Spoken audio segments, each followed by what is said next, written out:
Welcome back to my channel let's media. അപ്പോൾ എല്ലാവർക്കും സുഖമാണെന്ന് വിശ്വസിക്കുന്നു. ഇന്ന് ഞാൻ വന്നിട്ടുള്ളത് ബ്രോസ്റ്റ് ചിക്കൻ്റെ റെസിപ്പി ആയിട്ടാണ്. അത് നമ്മുടെ എല്ലാവരുടെ ഫേവറേറ്റ് ആണല്ലേ. പൊതുവേ ഇത് നമ്മൾ ഷോപ്പിൽ നിന്നാണ് കഴിക്കാറ്, പക്ഷേ ഇപ്പോൾ ഷോപ്പില്ല, ലോക്ക്ഡൗൺ ആണ്. സോ നമുക്കത് എങ്ങനെ എളുപ്പത്തിൽ വീട്ടിലുണ്ടാക്കാൻ ഈ വീഡിയോയിൽ കാണിക്കുന്നുണ്ട്.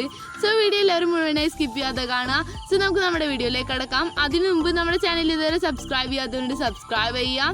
സബ്സ്ക്രൈബ് ചെയ്താൽ തൊട്ടടുത്തൊരു ബെല്ലൈക്കൺ എനാബിൾ ആക്കി കൊടുത്താൽ ഞാനിടുന്ന വീഡിയോസിൻ്റെ എല്ലാ നോട്ടിഫിക്കേഷൻ ഉടനെ തന്നെ കിട്ടും. സോ നമുക്ക് ഉടനെ തന്നെ വീഡിയോയിലേക്ക് പോവാം. ഇപ്പം ഞാനിവിടെ എടുക്കുന്ന വലിയ പീസായി കട്ട് ചെയ്ത ചിക്കനാണ്. അത് നന്നായി കഴുകി വൃത്തിയാക്കി വെച്ചിട്ടുണ്ട്. ഇനി ആദ്യം നമുക്ക് അതിലേക്ക് ഒരു കപ്പ് മൈദ ആഡ് ചെയ്ത് കൊടുക്കാം. അടുത്തതായി നമുക്ക് അതിലേക്ക് ഒരു പ്ലേറ്റ് കോൺഫ്ലവർ ആഡ് ചെയ്യാം. ഇതിലേക്ക് 1 ടേബിൾ സ്പൂൺ ചില്ലി പൗഡറും 1 ടേബിൾ സ്പൂൺ പെപ്പർ പൗഡറും 1 ടേബിൾ സ്പൂൺ ഗരം മസാല പൗഡറും 1 ടേബിൾ സ്പൂൺ ടർമറിക് പൗഡറും കൂടെ അതിലേക്ക് നമുക്ക് ആഡ് ചെയ്ത് കൊടുക്കാം. ഇനി നമുക്കതിലേക്ക് ആവശ്യത്തിന് സാൾട്ട് ആഡ് ചെയ്ത് കൊടുക്കാം. ഇനി നമുക്കതിലേക്ക് 1 ലെമൺ ജ്യൂസ് അതിലേക്ക് ആഡ് ചെയ്ത് കൊടുക്കാം. 1 ലെമൺ ഫുൾ എടുക്കണം. ഇനി നമുക്ക് ഇതെല്ലാം കൂടെ ഒന്ന് നന്നായി മിക്സ് ചെയ്ത് കൊടുക്കണം. നന്നായി കുഴച്ചതിന് ശേഷം നമുക്കതിലേക്ക് 2 എഗ്ഗ് പൊട്ടിച്ചൊഴിക്കാം. വീണ്ടും നമുക്ക് ഇതെല്ലാം കൂടെ ഒന്ന് നന്നായി മിക്സ് ചെയ്ത് കൊടുക്കാം. ഇനി നമുക്ക് നമ്മുടെ ചിക്കൻ 1 ഹവർ റെസ്റ്റ് ചെയ്യാൻ വെക്കാം. ഇതുപോലെ എല്ലാ പോർഷനിലും നന്നായി മസാല പിടിക്കണം. നമ്മുടെ ചിക്കൻ ഇപ്പോൾ റെഡി ആയിട്ടുണ്ട്. നമ്മളിപ്പോൾ വലിയ പീസ് ചിക്കൻ്റെ നടുവിൽ കുറച്ച് വരച്ചു കൊടുക്കുക.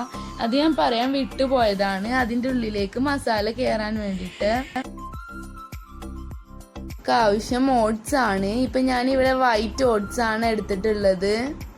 ഇനി നമുക്ക് സ്റ്റൗ ഓൺ ചെയ്ത് അതിലേക്ക് ഒരു പാൻ വെച്ച് കൊടുക്കാം. പാൻ ചൂടായാൽ അതിലേക്ക് ഓയിൽ ഒഴിച്ചു കൊടുക്കാം. ഇനി നമ്മൾ മാരിനേറ്റ് ചെയ്ത് വെച്ച ചിക്കന് നമുക്ക് നിറയെ ഓട്സ് ഒന്ന് ഡിപ്പ് ചെയ്ത് കൊടുക്കാം. നല്ലോണം എല്ലാ പോർഷനിലും ഓട്സ് ഡിപ്പ് ചെയ്ത് കൊടുക്കണം.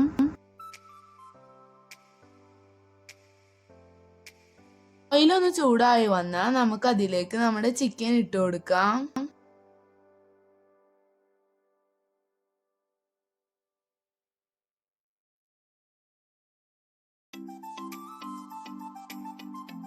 ഇത് നമുക്ക് ഒരു ബ്രൗണിഷ് കളറായ മറിച്ചിട്ട് കൊടുക്കണം.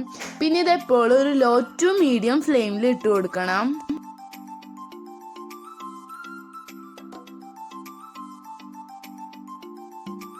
നമ്മുടെ ചിക്കൻ ഇപ്പോൾ റെഡിയായി. ഇനി നമുക്ക് ഇതൊരു സീവറിലേക്ക് വെച്ച് കൊടുക്കാം. ഇതിൻ്റെ ഓയിലൊക്കെ കളയാൻ വേണ്ടിയിട്ട് ഓയിലൊന്ന് കളഞ്ഞു കഴിഞ്ഞാൽ നമുക്കതൊരു പ്ലേറ്റിലേക്ക് മാറ്റാവുന്നതാണ്.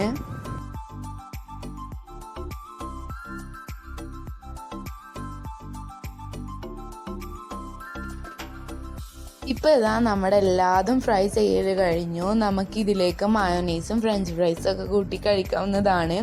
ഇപ്പം ഞാനിത് മയോണൈസും ഫ്രഞ്ച് ഫ്രൈസും ഒക്കെ ഉണ്ടാക്കിയിട്ടുണ്ട്. നല്ല ടേസ്റ്റി ആയിട്ടുള്ള ബ്രോസ്റ്റ് ചിക്കൻ ഇപ്പോൾ റെഡി ആയിട്ടുണ്ട്.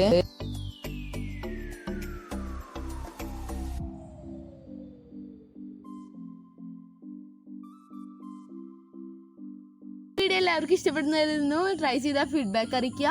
പിന്നെ ഈ വീഡിയോ ഇഷ്ടപ്പെട്ടാൽ തീർച്ചയായിട്ടും ലൈക്ക് ചെയ്യണം, ഷെയർ ചെയ്യണം. സബ്സ്ക്രൈബ് ചെയ്യാത്തവരുണ്ടെങ്കിൽ സബ്സ്ക്രൈബ് ചെയ്യുക. സോ നമുക്ക് അടുത്തൊരു പുതിയ വീഡിയോയിൽ കാണാം. അതുവരെ എല്ലാവരോടും ബൈ.